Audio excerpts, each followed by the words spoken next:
దసరా అనేటువంటి ఒక సినిమాని తీసి ఒక సెన్సేషన్ క్రియేట్ చేసిన డైరెక్టర్ శ్రీకాంత్ ఊదెల ఇక్కడే ఉన్నారు. వారిని వేదిక మీదకి సాధారణంగా ఆహ్వానించేస్తున్నాము. ఇంకా మన మనసుల్లో నుంచి వెన్నెల వెళ్ళలేదు, వెన్నెల అలాగే తిరుగుతూనే ఉంది మనసుల్లో. సినిమాలోని సీన్స్, ఇంటెన్సిటీ, ఇమోషను మొత్తం. ఎస్ శ్రీకాంత్ గారు అసలే. అందరికీ నమస్కారం. నా చాలా షార్ట్ స్పీచ్ ఉంటుంది.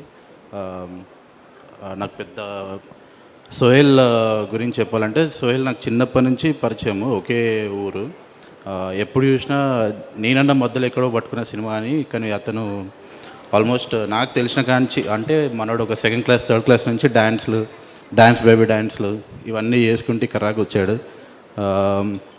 సోహెల్ గురించి జెన్యూన్గా సినిమా పెద్ద బ్లాక్ బస్టర్ అవ్వాలని మనస్ఫూర్తిగా కోరుకుంటున్నాను. Thank you Sohel.